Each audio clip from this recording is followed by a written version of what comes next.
Welcome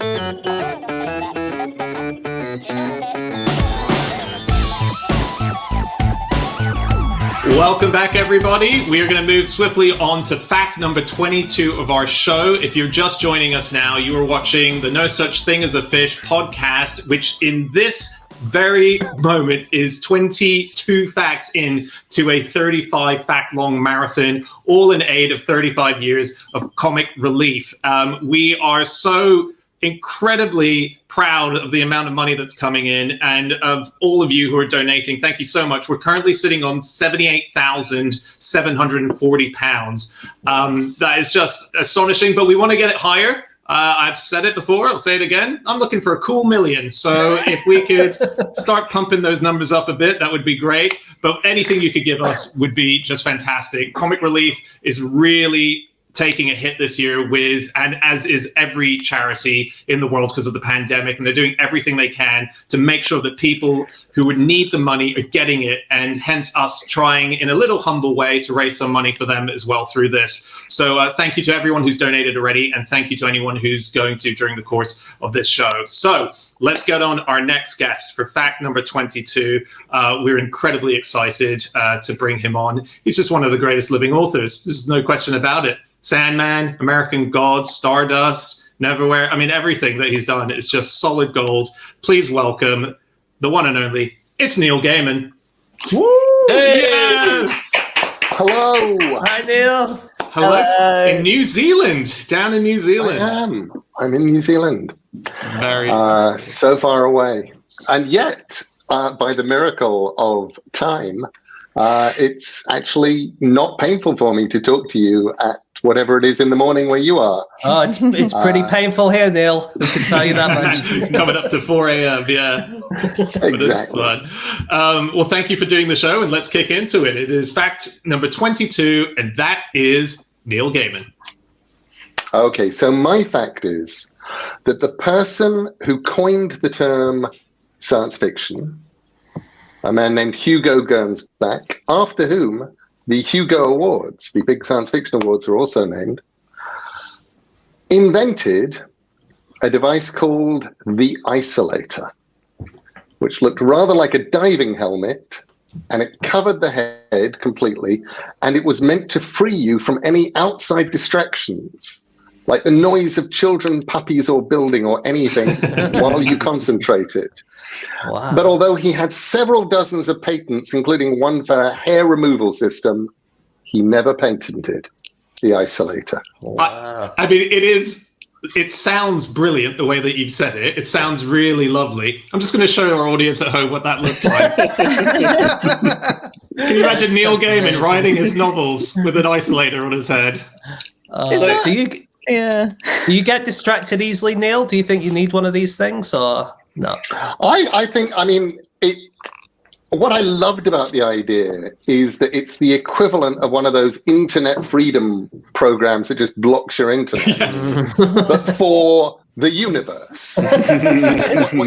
What you can't actually see when Dan holds up his little picture of the isolator is that the eyes, there are two little glass eyes on this strange dome, and they're painted black with black paint, and then a tiny clear area is scratched to allow you to read basically one line at a time of whatever piece of paper, whatever documents you're holding in front of your face. I suppose theoretically to read. Do you have to have an incredibly steady head then? Because presumably you'd get onto the wrong line. If you sort of nodded, for instance, you lose your place, don't you? I suspect if you nodded the wrong way wearing one of those isolators, you could lose your entire head. There's a whole article about how he built the first prototype out of wood, and it muffled most of the sound. But of course, he's doing this in the late teens, early 20s, when you don't have lovely polystyrene and light insulating materials. It really is huge and heavy and ridiculous. And it may well be why he made a prototype or two, plugged it in one of his many magazines, because really what he was a magazine entrepreneur. He owned a bunch of magazines, shoved it on the cover of one, wrote a big puff article about it, and never did anything more with it. So the reason he didn't patent it was not because he thought this should be a gift to all mankind and it would be unfair to profit from it because he'd be a billionaire. Okay. Yeah, like for instance how Volvo didn't patent the seatbelt so that everyone could have one. Yeah. Or Tim Berners-Lee and the internet. This was the internet. It was the opposite of the internet. Really. The Alternet. Yeah. I'll just show you another he should have picture. done.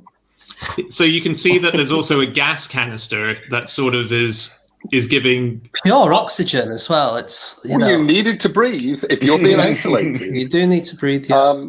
Possibly, one starts looking at these devices and just thinking about 1920s murder mysteries and the people who swap out the gas canister for the poison canister. Possibly the laughing gas canister. Didn't he? So he had all these in patents, I guess, rather than inventions. But one of them was an ear cushion, which I do think is useful. Agreed. And I think this is early days of the telephone. Andy, are you showing off your ear cushions now? Is that what you're trying to tell me? I'm trying to work out if my ears are feeling more or less comfortable having been wearing 2 cushions for 12 hours. Yeah, now you think about them. Yeah, now you think about it, you're going to feel those ears. I do. Is this what he invented, Anna? Is that what you're talking about? Sort of. It's for a phone, I think, and it would just sit on the ear part of the phone, I believe, but still transmit the noise. I haven't actually seen what it looked like, but it's just to stop the phone. I've seen it. It does look very much like the kind of fluffy bit that you get on headphones. It's that shape. It's round with a little bit for your ear to go into. Right. So what you're telling me is these have actually been invented. You're all wearing them, and I'm not. And that's the mistake that I've made. And I'm now quite uncomfortable. The combination of earphones and this headband, which, to be honest, after 13 hours is starting to...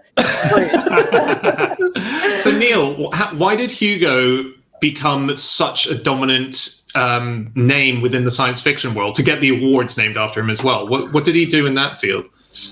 It's so interesting because he wasn't one of the people who really shaped science fiction. I mean, we can point at the people who did. There was an editor, I don't think was a very nice person, but was certainly an influential editor named John W. Campbell. He had a lot to do with the shaping of the field and so on and so forth. Gernsback may have coined the term. He definitely coined the term scientifiction, which rolls off the tongue. I mean, it sounds like, you can see him going, scientific fiction, you take out the cur and the fur, and it's scientific fiction. So he definitely named that. He had magazines with names like Wonder Stories and Thrilling Wonder Stories. He wrote 3 novels. The first one is fondly remembered but incredibly badly reviewed. The second one is darkly and awfully remembered, and the reviews were terrible. And the third one, published, I believe, in 1957, the reviews weren't even trying to be polite. It was just like, why? So he definitely wasn't a writer either.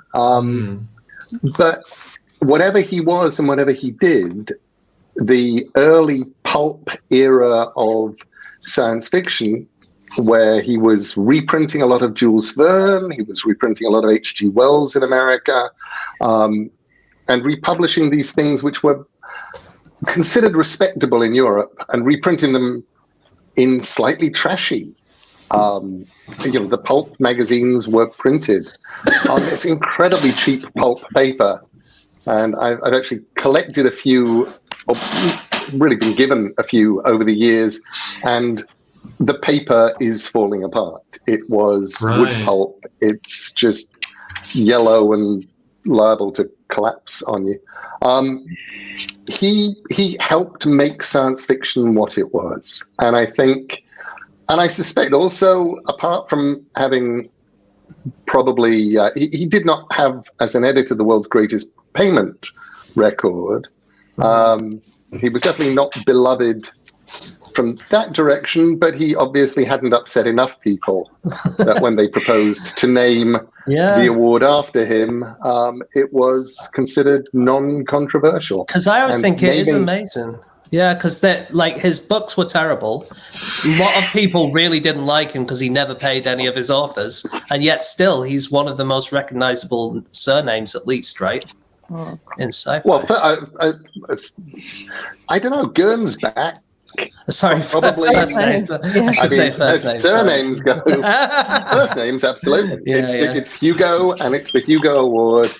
And but it's also, I think, one of those awards that, rather like Oscar, has come unattached from things. And at least with Oscar, I mean, I don't know. You guys probably know better than I do. Do you right to My understanding is 10 seconds prior? Sorry? What was that? We cut out just for a moment. Are you right to head back 10 seconds? Oh, so where should Neil pick up from? From where you were talking about just going into Hugo again. Yeah. As in, we heard about that Gernsback is not well known, but Hugo is. Yeah. Oh, so you got my fuck up. That's good. We're back, everyone. I think we went off just for a second there while Neil was telling us about Hugo. But you were saying it's sort of like connected between the way that we think of Oscars, the Hugos is its own sort of thing. Absolutely. I don't think, if you talk to people about the Hugo Award, they think of the award, they think of controversies about the award, they think of who's won the award and so on and so forth, but they don't really think about Hugo Gernsback. Mm-hmm. As far as I know, the Oscars have just got their name because somebody picked up one of the statues and said it looked like their Uncle Oscar. Yes, yeah. But, I was vaguely hoping that one of you guys would then leap in and say, people believe that. But No one knows. No one knows where the Oscars came from, do they? No, they don't. That's the best guess we have, I think. Yeah, that's the story. Yeah. Sadly. He invented so much other stuff, though. And he seemed to have been a real, an engineer and a craftsman, a creator of things. So one of the things he invented, his own musical instrument called the staccatone, which is a cool thing. And it was a thing that he would send out kits and you could build it yourself at home. And it was just a single vacuum tube oscillator. And then there was a little keyboard with only 16 keys on it, really. So it was very staccato. It was not... I don't think it sounded great. It sounds like one of those keyboards that you blow into and you play. Do you know those things? Is it a bit like that? I love those. I don't think it was. I think I was miming one of those things, and I threw you off the scent there. Okay, I think I haven't heard it, annoyingly, so I don't know. It might be. He also invented a hydraulic fishery, which I really loved. The picture of that is amazing. It's basically you get a fish,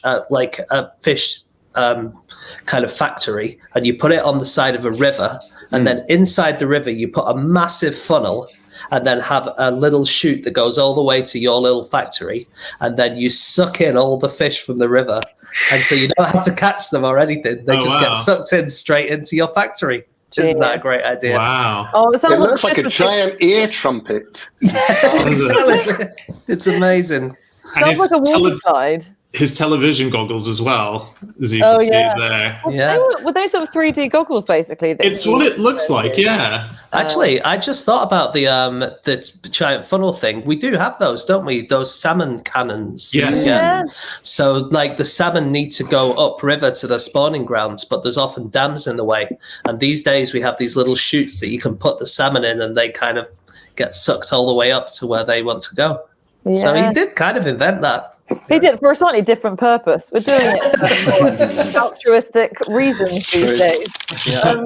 He also invented, and I like this because a really strange bit of overshare, but it's 4 a.m. Quite like going to a hairdresser and they touch your hair. And he invented an electric comb and hairbrush, which could also double up as a massager. So while brushing your hair, you also get a free head massage in the morning. That sounds like a good idea. I mean, it's not advanced, but sometimes it's simple things that are the best. Yeah. I think a lot of what he invent and sell was because he had magazines. He'd come over from Luxembourg. He'd invented some kind of variant on a dry cell battery which gave him enough money to start his magazines and become a magazine publisher. And he is, as a publisher, he's in control of the small ads. So he can advertise to the kids and the people reading his radio mags that he's, you can get your staccato phone here, and you can build it from a kit. There's a whole sort of captive audience. To be fair, what kid doesn't want that? Probably when you see it in the advertisement in the magazine. We all remember those magazines as a kid and the little adverts at the back for whatever, hand buzzers or whatever. You always want to buy them. How many of those did you ever get your hands on and then get disappointed by? All of them. I mean, the X-ray spectacles. Oh yeah. When I was a kid, I thought that America must be technologically way in advance of where we were, late 60s, early 70s in the UK, because they had X-ray spectacles, because there were kids with their own nuclear submarines. You can get your own nuclear submarine. It was like $2.50. It didn't say that it was cardboard. They had sea monkeys. Sea monkeys, and they stood together and they smiled and they smoked little pipes under the water. I mean, what were these strange robotic creatures? It was so disappointing. Bewildering as children. I spent just 10 years going, are they real? Are they alive? What are these? Wait, so they were dried. They were life, weren't they? The little shrimps, I think. Little shrimps, that's right, yeah. But they did, I mean, in some ways, the free gifts on magazines of the 50s and 60s were much more sci-fi, because you could get radium and plutonium, couldn't you? You get, right. I think there was... Yes, you could. There was a home nuclear kit, and it wasn't very dangerous isotopes, so they were being safe in some ways. Right. It wasn't uranium-235. It was 234. It was one of the. It was around the same area. It was, yeah. I read a really fun thing just on science fiction authors, and one of my favorite books of the last few years of that realm was The Martian by Andy Weir. It's a fantastic read. Andy Weir is petrified of flying, so much so that he wasn't able to go to the movie shooting of The Martian because he couldn't fly there. He couldn't do any of his deals in person because he was too afraid to fly to, say, Hollywood to sign any contracts or so on. And just that sort of someone who obsesses over, basically the whole movie is about flight and him working that out. I just find that so bizarre. It's like when you find out that Stephen King is afraid of the dark and needs to sleep with a light on, so is said. And Isaac Asimov as well, supposedly, was afraid of flying as well. All these... Bradbury. I don't know about Asimov, but Ray Bradbury definitely did not fly. Really? And I was fortunate. When I met Ray, it was in the UK for what I think must have been his 70th birthday. Wow. And he was over here to promote a book. They had a little birthday party for him in the Natural History Museum, and he had come over on the QE2. Wow. And oh my God. He loved the thing of being a non-flyer. I think he liked both the fact that when he went places, it took him a long time to get there. Right. It was a proper journey. And also liked the fact that nobody got to make him leave his home if he didn't want to. Yeah, that's cool. The QE2, I read this just today. Do you know who it's named after, the QE2? I would say Queen Elizabeth II. Yeah, you'd think, right? And she launched it. She launched the QE2. But no, it's named after the QE1. It's got nothing to do with the Queen. It's named as a QE1. So it's like a movie franchise. Yeah, exactly. It's the sequel to the first one, but it's not her.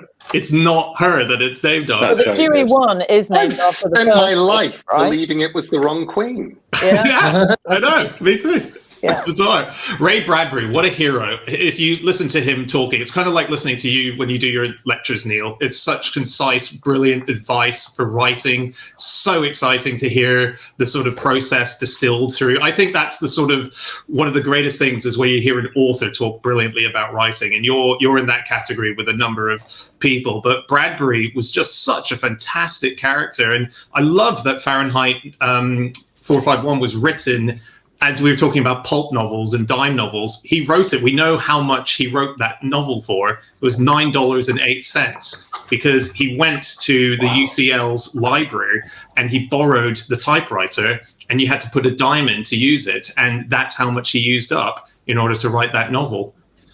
Wow. $9.80 in total is how much that cost. Oh God, I thought you were saying that's how much he made from it, and I was thinking, oh man, poor guy must have had a bad deal. Bad deal there, yeah.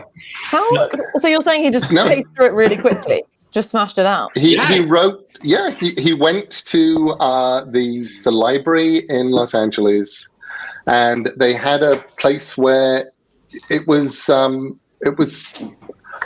coin-operated typewriters. You put your money in, and it would give you access to the typewriter for an hour or for 4 hours or whatever. Wow. And he would just sit there at that typewriter, because he didn't own one at that point, writing his novel. I guess arguably that could really make you want to do it just like the Isolator, really, because you can't dawdle, you can't sit around reading Twitter if you're paying for the hours on your typewriter. Yeah. Ian Fleming used to write a wonderful essay on how he wrote the Bond books. And the first thing that he would do is go to a city where he didn't know anybody, which would not be a place that he wanted to go, and check into a hotel that wasn't very nice. And he'd have his typewriter, he'd have his stack of paper, and all his entire creative process consisted of, I'm checked into this hotel for 2 weeks. I hate it here. In 2 weeks, if I just get this book finished, I can check out and I can leave. That's such a good idea. He would have been great in quarantine hotels, wouldn't he? He'd just knock out another one. Yeah, perfect. Do you know, wasn't he going to call Goldfinger Gold Prick at one point? He was at one point, and I can't remember why. Yeah, I think it was Erno Goldfinger, the architect, said, I'll sue you if you use the name Goldfinger. So he said, and so he wrote to his publisher, saying, well, call it Gold Prick then. And his publishers, I think, against better judgment, said, no, we want to stick with Goldfinger. But it could have been a huge franchise if he'd kicked it off with Gold Prick. Oh yeah, the franchise really suffered from the lack of change. Yeah, exactly. I think. So my favourite tiny bit of Ian Fleming trivia is actually Roald Dahl trivia, because lots of people know they were connected. Dahl wrote the screenplay for Chitty Chitty Bang Bang, invented all the child catcher stuff. He did the screenplay for, I think, You Only Live Twice. And they were spies, or at least sort of intelligence at the same time in the early days of World War II in the US.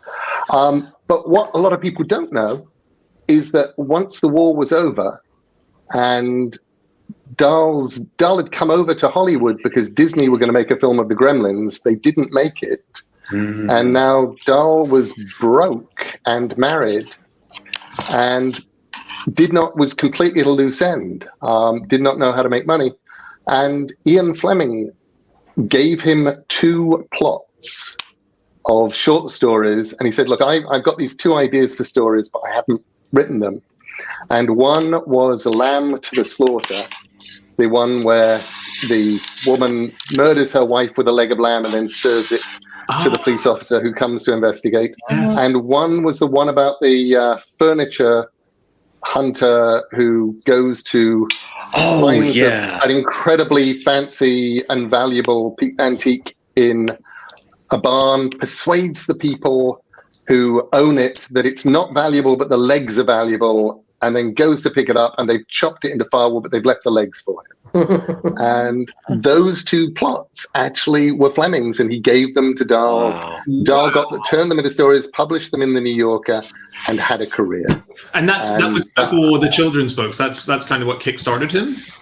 Absolutely. He was much more famous as an adult author. His collections, Kiss Kiss, Someone Like You, these sexy, nasty tales of the unexpected things were where he made his name and his money. And he didn't become the world's biggest children's author and proto David Walliams impersonator until the late 70s, really. Yeah. It took a decade.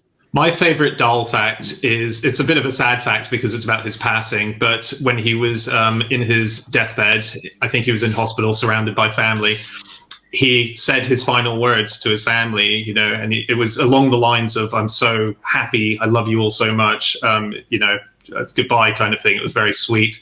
And he closed his eyes, and the nurse saw him going. She thought, "I'll just give him a little bit of a, maybe morphine or whatever it was to kick him into it as a peaceful transition." So she put the needle into him. And when she did that, he went, "Oh, fuck!" And those were the last words of Roald Dahl. Wasn't he? He was buried with lots of exciting stuff, wasn't he? He was one of these people who had a pool cue and some burgundy. What else did he have? I don't want to say a pencil, but that's the least exciting thing you can imagine. But I think he was buried with a pencil. Yeah, probably his yellow. He always wrote on yellow notepads, didn't he? Yeah, so probably some saw, of those. a power saw. Power saw. But maybe that was about 13 hours ago. We were saying that people used to be buried with stuff to try and get them out of the coffin in case they were buried alive. Could have been that, or it could have been to sharpen his pencils. Don't know, do we? What pencil sharpener roll? No, you still want the power. Some years ago, I was sitting with a friend of mine who had what would prove to be very terminal Parkinson's in his last days. He no longer really spoke. He was completely nonverbal, but he would sit having a cigar out on his front porch. And I remember going, and I would just sit with him. And the newspaper was there. And I looked down and there was a Roald Dahl related headline. And I turned to my friend and I said, "Peter, I remember you interviewed Roald Dahl, didn't you, for the BBC a long time ago?" And my friend, who at this point really was pretty much nonverbal, had not spoken in days, just looked up and said, "Yes, it was a complete shit."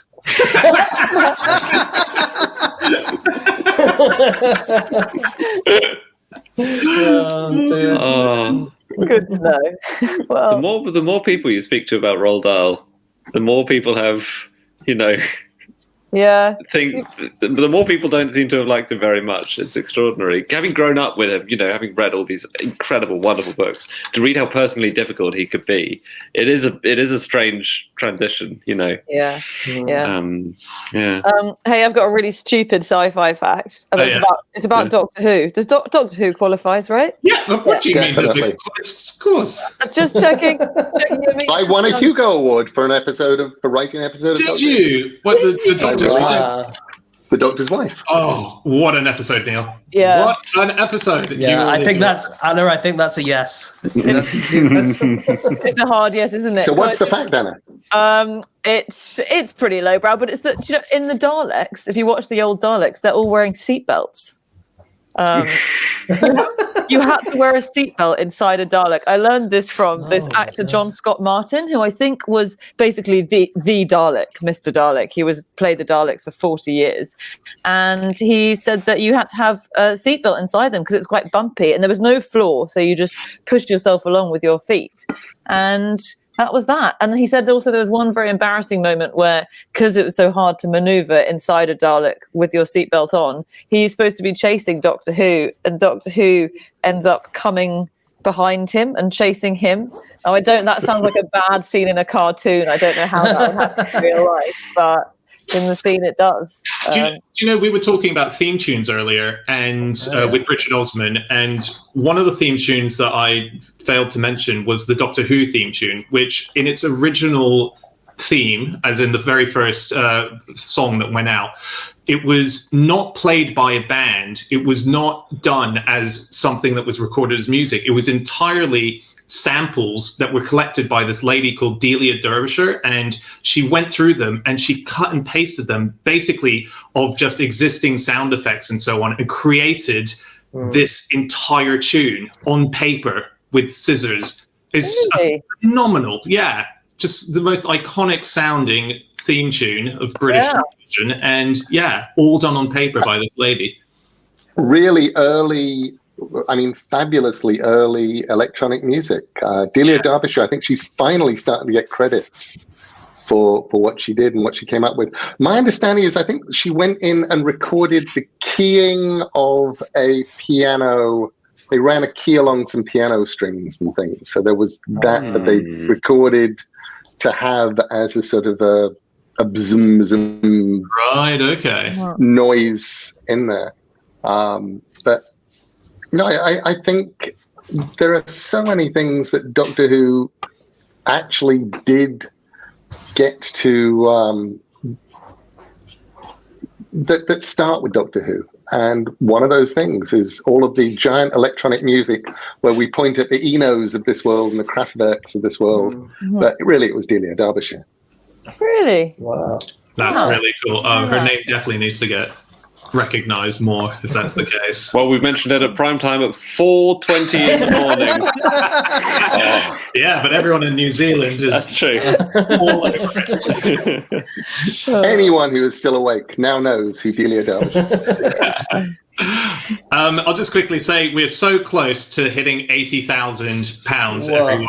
We are at 79,844. We're so close. If anyone watching can dip into their pockets and help us get to that next landmark bit, and we've almost got 4,000 supporters. Thank you so much, everyone who's doing that. And also, Neil, thank you for showing up to do this. I know thanks, Neil. you must have a bit of a history, I imagine, with Comic Relief through your years, or maybe is this the first? No, I do. My first Comic Relief meeting, I think, was 1989 or 1990, because we did the Utterly Comic Relief comic. And it was the only time there's ever been a Comic Relief comic. But I had this idea and then swept a lot of other people up into the madness. So, Wow. What year was that? I think 90, 89 maybe. Somebody must have access to a screen. Yeah. So we've dragged you back to Comic Relief after 3 decades. Well done, us. I've seen it. It's amazing. It's also like Lenny Henry did stuff for it, and it's also we sort of had a comedic run. We had a story with Blackadder and a little disabled girl and him being sort of taught a lesson. We had a weird story going on at Comic Relief that Grant Morrison sort of spearheaded, in which Griff Rhys-Jones was replaced by an entity who actually looked like Griff Rhys-Jones, but when you opened up his head, there was a sort of a doll's house inside. I wound up writing, I was the editor, but I also wound up writing the Teenage Mutant Ninja Turtles page. What? Because nobody else would. It was that thing where, because you're the editor, and it's like, everyone wants to do the Batman page. So who's up for Teenage Mutant Ninja Hero Turtles? They were arguing, I think. Right, yeah. Yes, they got to argue about whether or not they were Hero Turtles or Ninja Turtles. I'm sorry, Neil, but I mean, for me, next time I pick up a new book of yours, when I get to the author's biography, I need to see American Gods, Sandman, Good Omens, Teenage Mutant Ninja Turtles. I can't one page of Teenage Mutant Ninja Turtles. How is that not up there? There's all these great things that sort of slip off the biographies with enormous relief. My Duran Duran biography never makes it onto any of those giant lists of also by. Yeah. It's like when that, one call center job finally falls off the bottom of your CV. You think, oh, thank God. People will take me seriously now. We know how you feel. Exactly. That's what we're saying. Well, we've run out of time, unfortunately. Neil, thank you so much for being here. I can say that we've just gone over £80,000 now. Wow. So that is fantastic. Thank you, everyone who listened to us just say that and responded to it. Thank you for doing that. Neil, we hope you're having fun down there in New Zealand. It's certainly a country that got it right with the pandemic. So good luck to you and your family and everything down there. And we'll hope to see you again soon. Yeah, I hope so. Hopefully in the flesh next time. Yes, and we'll be back in a couple of minutes, everyone, with our next guest. It is the mighty John Hodgman.